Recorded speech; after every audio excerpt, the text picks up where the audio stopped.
Welcome everyone. My name is Adam and this is Matt. First of all, we're super excited to be presenting to you all today. And firstly, thank you for taking your time out after school. I'm sure there's so many other things that you could be doing right now, so we appreciate you all spending the next 45 minutes or so with us this afternoon. And as Philip alluded to, Matt and I are going to spend our time talking about our journeys and where we are today and how we got to where we are today and some of the decisions we've taken. But what's really important is, as much as this is about our journeys, it's really about you and all of your journeys. So whilst we're giving you a flavour of what we've been up to, what we really hope to do is to deliver in a way where you can take inspiration about our journeys, you can learn from it. And as I come on to, my own journey has been impacted by the people around me and where I've learned to be inspired by other people. So we go into give you an overview of our journeys and we'll finish up with some key takeaways, which hopefully will set out what it means for you and your journey. So we've got a few slides that we're going to be sharing. And before we talk about our journeys, and we keep referencing journeys, and you'll see when the screen loads that it has been a windy road. We're still on our journeys. We definitely have no such thing as making it, but we're having fun. We're still trying to learn and progress. And before we talk about how we got to where we are today, we thought to give you the right context, it's important to tell you kind of where are we today and where have we got to. So Matt and I work for a real estate and investment company. We are based in London and the company is called Brockton Everlast. I've been at Brockton Everlast for about 7 or 8 years and Matt has joined in the last 12 months or so. And we are based in London. If you know London, we're just south of Oxford Street. We're in the heart of the bustling Soho. Bizarrely, we are actually above Las Vegas, and unfortunately, we don't play much games and go into the arcade below, but we are based above Vegas, and on the right, you can see our boardroom where we make lots of the important decisions. And when we say we are real estate investors and developers, we thought it would be helpful to just spend the next 5 minutes or so explaining what does that actually mean and what are we doing day to day when we wake up before we go to sleep. So hi guys. So I think where we wanted to start is kind of define real estate, which might seem like a kind of a silly concept, but we think it's really important because it's one of those industries where people kind of almost forget about it because it's that obvious. So you can see from this slide, real estate really impacts and is kind of involved in every aspect of your life. You know, where you live, where you go to school, where you'll eventually work, hotels, shops, everything revolves around real estate. So from Brockton Everlast perspective, and what Adam and I spend a lot of our time doing is looking at these various types of opportunities, be it kind of different asset classes, where, if we're looking at logistics facility in Manchester, or if we're looking at a really tall skyscraper office building in central London. These are the sorts of things we'll look at on a kind of daily basis. And it's probably also quite key at this point to say that real estate is global and is found obviously everywhere in the world. So whilst we will look at different types of real estate, we will obviously look in different locations of real estate. And we find ourselves mostly looking in London, Oxford and Cambridge for what we do at Brockton Everlast.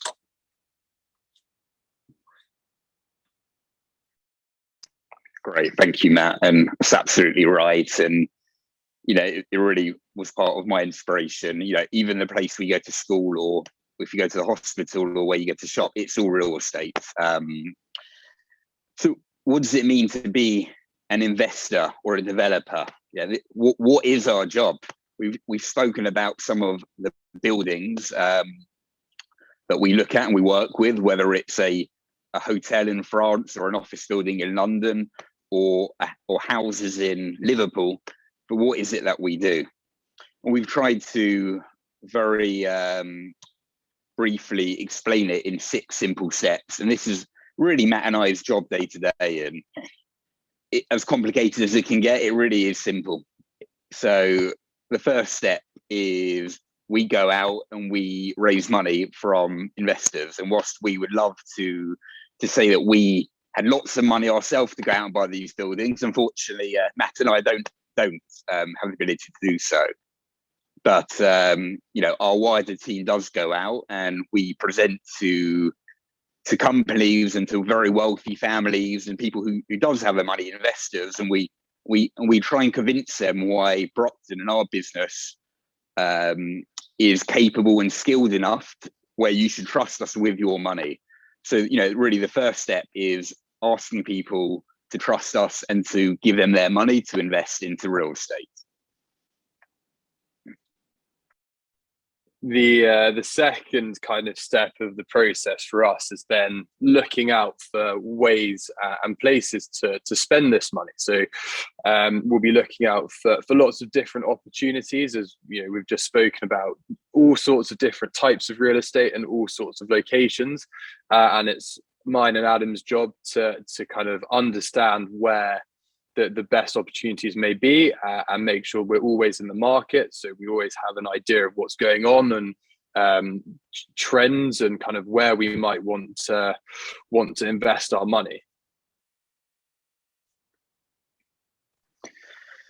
Exactly. So once we've made a strategic decision that right now we want to focus on shopping centres in London, or we want to focus on building student accommodation in Manchester, once we've actually found the opportunity, we will then go away and we will do our analysis.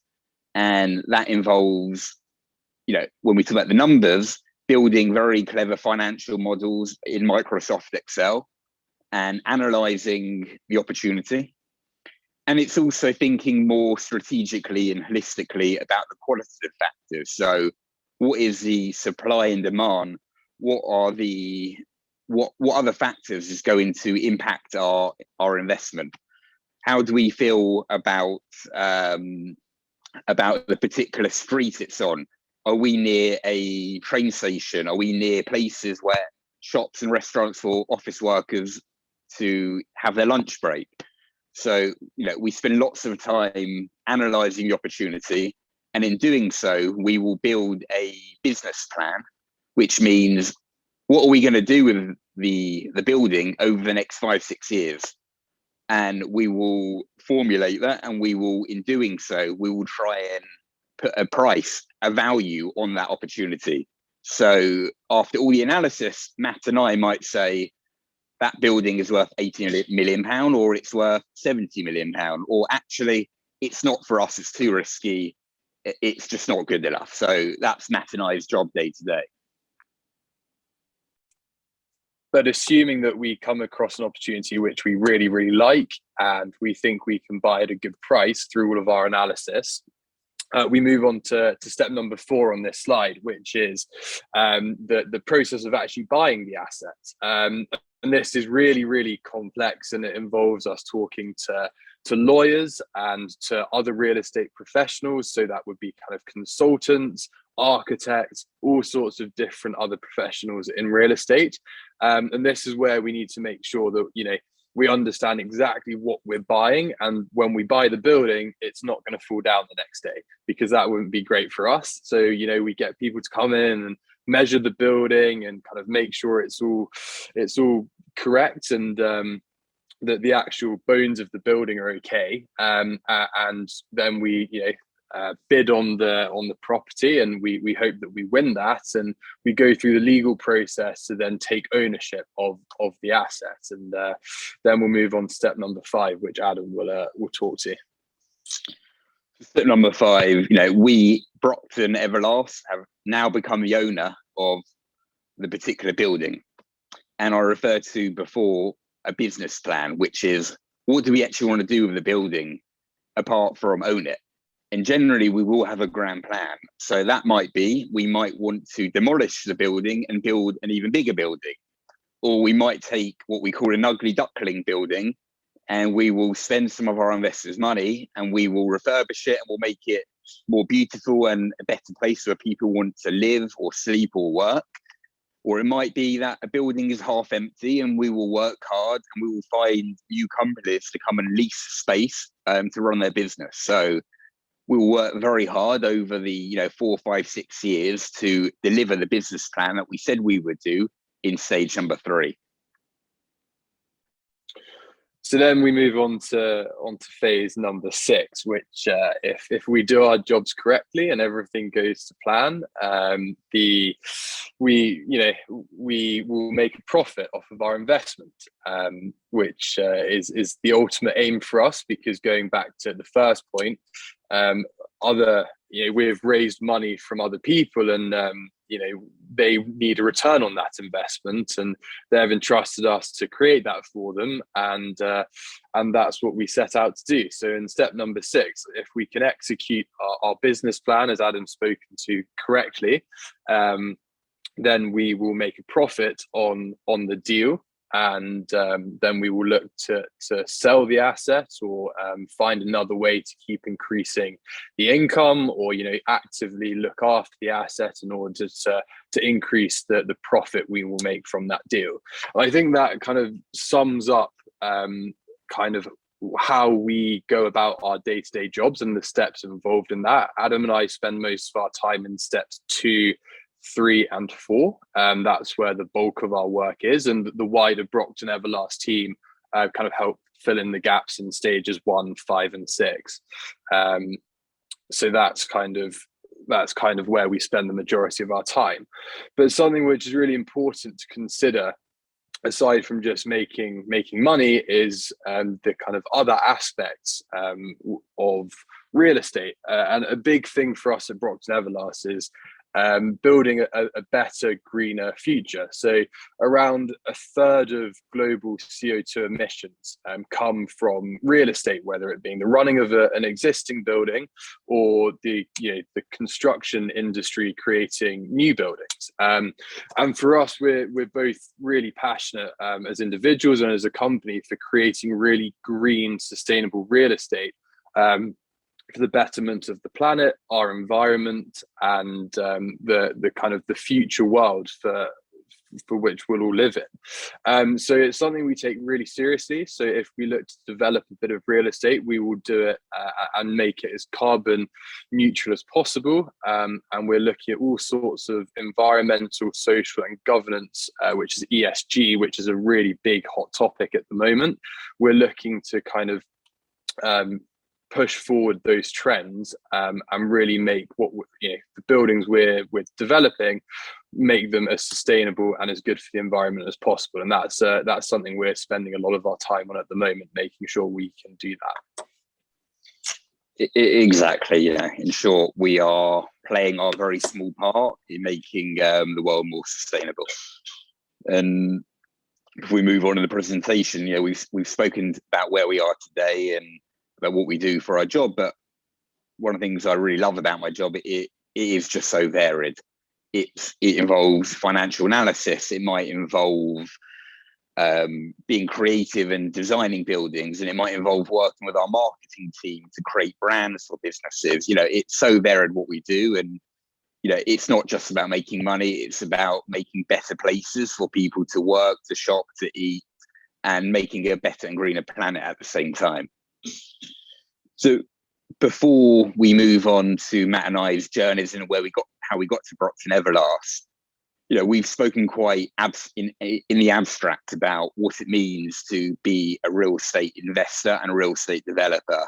But I thought I would take the next 2 minutes just trying to make it a bit more real for everyone with a very short case study. I'll try and go through this quickly, but hopefully it makes it more real. And this is actually a project I worked on called the Post Building, and I worked on this for about 6 years of my life. It definitely aged me a lot, lots of stress, but it was also, I'll look back on it and it will be a highlight of my career and it's something I'm personally very proud of. And I had a really great time with my colleagues in working on this building. So this is in central London.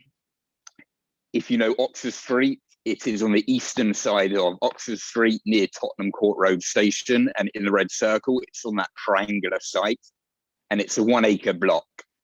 And in 2013, about 8 years ago, we found an incredible opportunity, and there was a huge, very ugly duckling sitting there right near the British Museum. And it used to be called the Royal Mail Sorting Office. And believe it or not, below this building, there was actually it's called the Mail Rail, which is a railway line where in the olden days, they used to deliver the mail around London on this little train, and actually it still exists today. They don't use it, but it's operational. And within this building, on the right, you can see such the big volume space. And the reason was that they used to have lorries driving around in the building, and the lorries used to deliver the mail and drop the mail down a big chute, a big shaft, all the way through the building. And under the building, in the basement, that's where the mail rail, the train, was delivering the mail. But the Royal Mail decided to discontinue the mail rail. And actually, this building sat there vacant in the heart of London for over 20 years. And in the meantime, there was a lot of illegal parties in this building, and it was owned by several investors, and they couldn't agree what to do with it. And Brockton saw the opportunity. We loved the location. We loved the scale of the building, the opportunity. And in 2013, we managed to negotiate with the owners, and we actually bought what is a very ugly duckling at that point in time for £120 million. After buying this, my job was to go away and to run the analysis to say, what should this be? What is our business plan? Should this be a shopping centre? Should it be housing? Should it be a cinema? What should it be? Should it be a hotel? And we decided, given the location, the best thing to create the most value was for it to, one, primarily be a high-end office space for new companies of the future. Two, to deliver great retail on the ground floor. And three, to build 20 residential housing units on the site. So after working with our architects, securing planning, we spent the next few years actually constructing the building, which was really exciting to see our computer images come to life. And you can see after 2019, we completed the building, and the building was absolutely beautiful. It was sensational, and it was probably at the time, one of the best, and still is one of the best office buildings in London. And we found companies to lease the space for their new global headquarters. And on the left is a picture of McKinsey, who are a consulting firm. And we were, super proud of, what we had created. And shortly after constructing it in 2019, we actually ended up selling the whole building. And we actually sold it to the owner of Zara, who is one of the wealthiest people in Europe, who owns, the clothing company. And he paid, as you can see, over £600 million for the building. And Brockton, we were really proud of not only making a good investment for our investors, but for creating a new centre in London, for making a new space for office workers to come and to be infused and motivated in their day jobs. We're just really proud of, making a difference and leaving a legacy which will be on the streets of London for decades and decades to come. So hopefully that makes it a bit more real about kind of what we do day to day.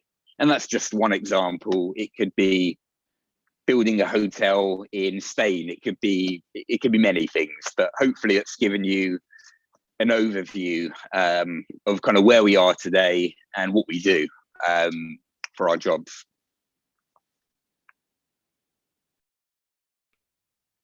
So now we've covered those off and you understand what we do, we'll take you through our journeys to how we got from when we were 16 to working at Brockton Everlast.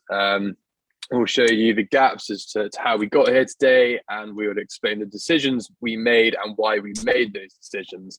Hopefully that this will kind of give you guys a good understanding of our journeys.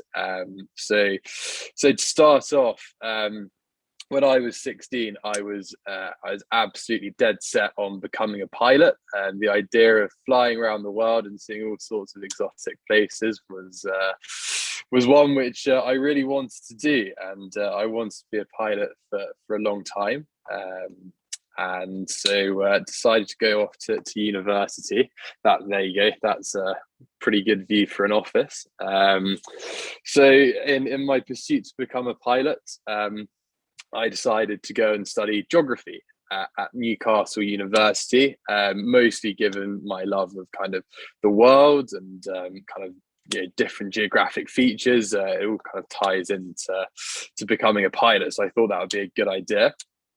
And whilst at university, I thought it would be a good idea to start trying to make some money, and also trying to broaden my horizons and understand what might be required of me for my next job, and kind of what skills I might need to start thinking about and start learning in order to become successful. So I went and found a job I scrolled through tens and tens of hundreds of pages of job applications looking for a summer job, and stumbled across a job listing for a company called Corporate Jet Investor. And it was a company which obviously interested me because they were aviation related. And I got a job there actually as a journalist whilst I was at university, and started writing about the private jet industry. So that taught me a whole host of skills, and I did this alongside my university studies. And I was there for about a year and a half. And Adam, can we go back a slide, please? Thanks. And I was there for about a year and a half, and kind of came up with an idea that there was a bit of a gap in the private jet industry, which I was writing about, which was where people who sold private jets were not really marketing them very well. They had never heard of Instagram. They didn't know what TikTok was, not that it was around back then, but they were still, printing off paper pamphlets to try and sell these airplanes, which seems really bizarre to me. So I had this idea of trying to bring selling planes into kind of a digital era, and pitched that idea to my boss when I just finished university, and he loved the idea, and we decided we'd set this business up, and that formed into something called Jet Buyer. So I worked alongside my boss on that really, really closely, and it was kind of my project. It was what I was spending my every waking day doing. I really loved this idea, and I ended up doing that for about 9 months.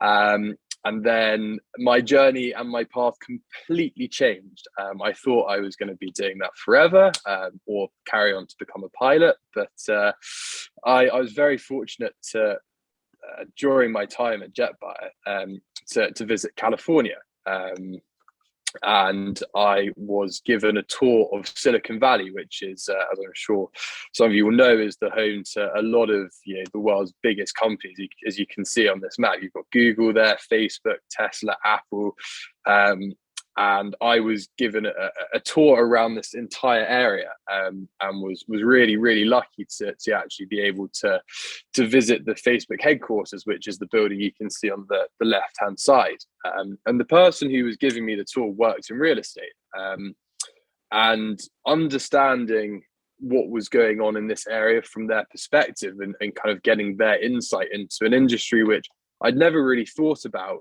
and never really come across, although, as we've mentioned earlier, real estate is in every one of our lives in so many respects, but I hadn't really thought about it as an industry to work in. And we were going around this building, and it kind of struck me that if you're involved in real estate, you're involved in not just the actual buildings, but you're involved in so much more, because you're looking at which companies are in the real estate, and you need to be able to understand their business and see if they're making money, to see if they can pay their rent. You need to think about the kind of wider geographic trends, and geography is a subject I love. So that was really interesting, and understanding different locations and why certain companies would try and move closer to each other, and what implications that had for the companies as well as the real estate market. And it kind of, the penny dropped for me at this point, that real estate was a really intriguing industry. And at this point, I kind of thought, look, this is where I want to end up.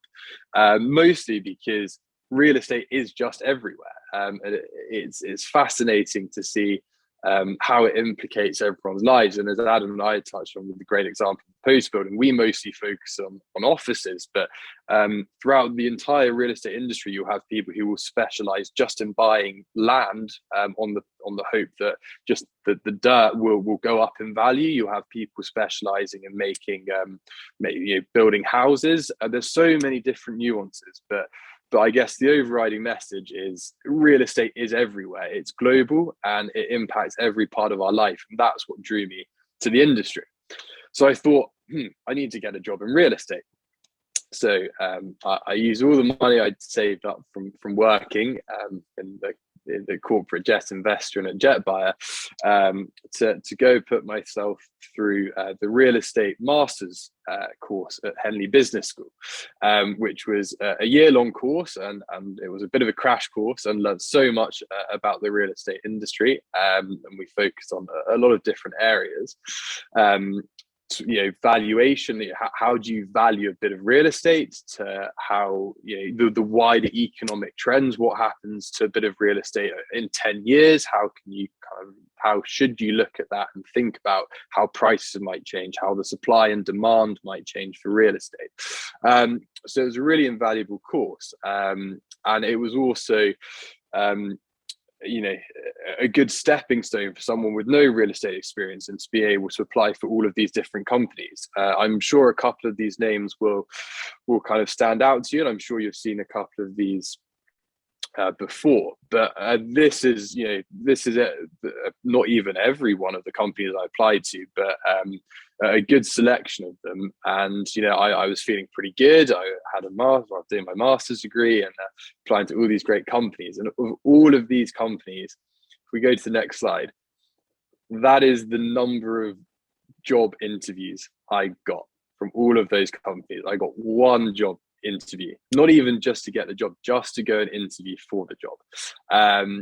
So undetermined, I kind of went and made sure that I was going to get that job. So I stayed up for 3 or 4 nights making sure I knew everything and anything about Wells Fargo, who are a big multinational bank based in San Francisco, in order to make sure I got that job. And I worked incredibly hard to get that, and fortunately went and had the interview, and they offered me the job, which was great. So in September 2020, I started on their graduate scheme, and I was doing commercial real estate finance. So I was effectively lending money to companies like Brockton Everlast to help them buy buildings, and that's where I started my real estate career. Fast forwarding to now, I was very fortunate to build a relationship with Brockton, and got approached by the team, and went through a lot of different interviews, including one with Adam. He was very fortunate to suggest that I got hired, and in May of this year started at Brockton, and have been here ever since, and absolutely love it. So that's been my journey in a very brief fashion. I think Adam now will tell you about how he got to Brockton.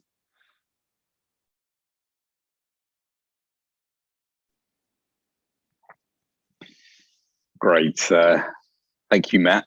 As you all note, Matt and I started in different places. There are lots of similarities and lots of differences in our stories, but ultimately we both end up working in the same building, doing a very similar job day to day. which we'll come to the takeaways at the end, but it does go to show that there isn't one route for you to get to where you want to be. There are several routes there. So where did it start? Growing up, whilst I didn't fancy, like Matt, being a pilot, I fancied myself to be a footballer. I thought I had the skill. I thought I had the stamina. I was great at doing kick-ups. I thought I had it all. But obviously, I didn't end up being a footballer. I wasn't just that good enough. And that was okay. I still carry on. It's a hobby of mine, but it's not what I do for a living. Maybe one day. But as I grew up, I had several jobs, and I'm going to talk about these. I'll come back to, I think, why they're important. But these are part-time jobs. Growing up, I actually was a part-time football coach. I was a waiter. I worked at my local deli, which I'll come on to about a chance meeting I had there. But as I grew up in London, and I went to a school called Mill Hill County High School. It was my local school, which had a terrible choice of blazers. We were called the walking deck chairs of Mill Hill. It was terrible, but it was good. It was I had great teachers. I had good friends, and I had some challenges at school, but generally I enjoyed learning the people around me. And as I was growing through high school and trying to think ahead, what do I want to do when I'm older? I was developing a real passion for property and real estate, and that actually came from TV. My parents aren't in the industry. It was from watching things which you may recognize, like Grand Designs and Location. And you're probably too young, but to remember Changing Rooms. But it's really where it all started for me. And off the back of that, at Mill Hill County, they had a program where they tried to get us work experience placements for 2 weeks. And I managed through the school to get some work experience at an architecture practice in London called MR Partnerships. And I was there for 2 weeks, helping out. And, I had a really good time learning about how they design buildings around the world. And, I thought actually initially this is what I wanted to do. This was my dream. I wanted to be an architect. This was the ultimate goal. And actually at the end of the 2 weeks, I actually realized I love property, but I don't think this is what I want to do for my job. It wasn't quite it. I still love real estate, but maybe designing the buildings, it wasn't going to be it for me. And as I was progressing through high school, I actually started getting a real passion for the world of business and for the world of economics. And I was really inspired by one of my teachers, a guy called Mr. Mahajan, who used to work on Wall Street as a banker and became a teacher. And, he really inspired me about the world of economics and the opportunities out there. And I realized actually I was pretty good at it. So then I had a real conundrum. Do I want to do business or real estate? And as I fast forward, I was quite fortunate when I was working in the local deli, Nosh's, which I referred to. I met a man called Nigel Henry, and he owned a property development company called Fusion. And he offered me the opportunity to do some work experience during one of my summer holidays. And he developed houses, student accommodation. And I absolutely found my calling. I loved it. Got super excited by it. I love the environment and what we do. And it's very similar to what Brockton do, actually. And as I was progressing through my GCSEs and A-levels, I then had a kind of a decision to make.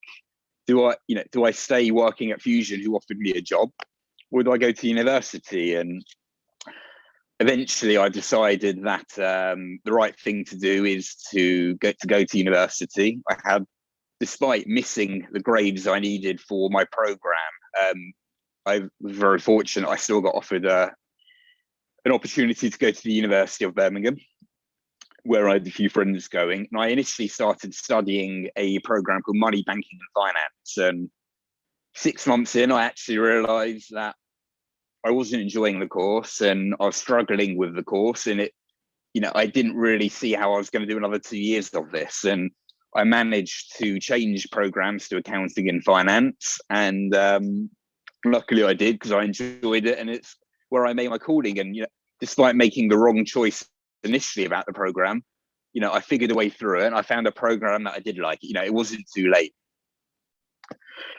And during my summers at university, I was really fortunate to spend my summers working as a youth leader at Camp America, which was working in Pennsylvania at a summer camp in 300 acres in the mountains, and being a leader, looking after 15 to 20 children every summer. And the reason I talk about it was, now is it really is an important part of my journey. I spent 5 summers here, and it really has shaped who I am today as a person. And a lot of the skills I've learned and grown and that I use day to day, actually, they weren't from the jobs or careers or school or education. They actually came from the summer camp, learning about leadership, learning about patience, learning to be flexible and to adapt. And, I had my time of my life here, and, it's always going to be my happy place. And it's really important that, you remember it's not just about school, education, career. There are other aspects of your life where you can get life experience and grow as a person. So, it is important. So finishing up my final year, I graduated in 2009 at the University of Birmingham. And I thought, now what? I need to go and get a job. And then something happened beyond my control. And that was called the Great Global Financial Crisis. The stock markets were going crazy. Banks were going bankrupt. It was a really unfortunate time to graduate. It wasn't part of my life plan to be trying to get a job at the time where everyone else was losing their job and the country was in a recession. But I held my head up, and I said, instead of being focused, I need to play the numbers game, cast the net wide. And I applied to a lot of companies. I looked at applying to accounting firms, consulting firms, banking firms, real estate firms. And as much as I wanted to have a preference, I also recognized that it was a bad market, and I just needed to, to improve my chances and try and kind of create my own luck and apply everywhere, spread myself out there. I ended up spending many nights applying to 48 companies, and I received many rejection emails along the way, people saying, we're not hiring, the financial crisis, we're really sorry. In the end, I did, like Matt, also get the opportunity to interview at one place. Very fortunately, they were the place who I ended up working for, and they were a global investment bank called JP Morgan. This is a building where I worked in Canary Wharf in East London, and I worked at JP Morgan for 3 years. And look, I had a fantastic time. It was a great place to start my career. I learned great skills. I learned how to work and operate in a corporate environment. I learned the technical skills, and at the same time, I also convinced a company to pay for my accounting exams in the evening. However, I also recognized that I didn't really enjoy the job, and I didn't want to be a banker my whole life. I didn't feel like this was my calling in life. And I was really confused about what to do, because it was a great job. It just wasn't a great job for me. So I'd done my research, I'd done my advice, and I tried to change my path. I looked to left, I looked right. I looked at going to other companies. I looked at changing countries if I could. And as part of that journey, I said to myself, how about I take a step backwards and go back to education and do what I really love. And what I really loved was property. And I found a great master's degree in real estate, and I applied to the University of Cambridge, and it'd always been my dream to go there. And going back to high school, I never had the grades to go there, very far from it. But I thought I'll give it a go, and lo and behold, I got accepted because of what they actually liked was my experience at JP Morgan and my accounting and my experience at Camp America. They liked my whole story. And I did a 1-year master's in real estate finance, which was the first time I was studying something I absolutely loved. I met great people. I learned about the world of real estate and investing and how the world of finance and real estate merge. And I graduated from Cambridge in 2014, and you'll see a very delightful, overly posh photo of the course. And coming out the other end, I ended up getting a job at Brockton Everlast. And you all know what we do because Matt and I explained it earlier. And I've been at Brockton Everlast now for 7 years. So really that was, that's my journey in a nutshell. And to wrap up our journeys, we've got a few final takeaways and then we'll move on to the Q&A. So we've summarized Matt and I's journeys into 10 takeaways. So takeaway 1 from our journeys, and this is now about you and not about Matt and I. This is about you and your journeys, and all of your journeys are going to be unique. But hopefully, what Matt and I's journey has taught you that it's not a straight line. It's like you can see, it is snakes and ladders. We went left to go right, we went backwards to go forwards. We were kind of figuring it out as we went along, but it really isn't a straight line. It never is. You're very lucky if it is. It's quite rare, but it's okay to make the wrong decision and to find your way on that path. The next key takeaway is having big grand plans, ambitions is hugely important because you need to be striving for huge things. But it is really important to not get overwhelmed about the size of the challenge you're setting yourself. It's about taking small bite-sized steps. So instead of saying, I'm going to read 50 books, start with reading a chapter a day and build up. And gradually you will get there and you'll start achieving your goals. The third one is just don't be afraid to try. As was clear with Matt and I, we encountered many obstacles, lots of rejections along the way. What's not okay is not trying. Just try. As long as you're trying, you're doing the right thing. You're on the right track, and you actually learn your most from your failures. And kind of leading on from that, perseverance and persistence is critical. Adam and I have both spoken to the fact that we applied for literally hundreds of jobs between us, and we got one job interview each. So it takes time, persistence, and you just need to keep on going. You can't take things to heart. Sometimes life throws you things which you can't control, but you just need to keep pushing through. Number 5, luck is important. Anyone, however you define success, everyone needs a bit of luck, but you know, what's worth saying is you can try and create your own luck too. If you're waking up late and spending your day at home just playing PlayStation, it's going to be hard to get super lucky. You might do, but just put yourself out there, and that might be playing a sport, joining a team. It might be getting a part-time job. Like I said, I actually got my breakthrough from a client, a customer in a local deli who I got work experience from. You know, put yourself out there and try and create your own luck. The next key takeaway is knowledge is everything. It is absolutely your competitive advantage in the world, and it is everywhere. And it just soak up as much information and knowledge. The news, if it's your Twitter, TikTok, YouTube, wherever your news is coming from, just soak it all in. You can never stop learning. Adam and I now are learning so much on a daily basis because it has to keep on happening in order to keep progressing your journey. So it's hugely important to keep learning and to keep pushing yourself and your knowledge. Then next, it sounds simple, but just work hard.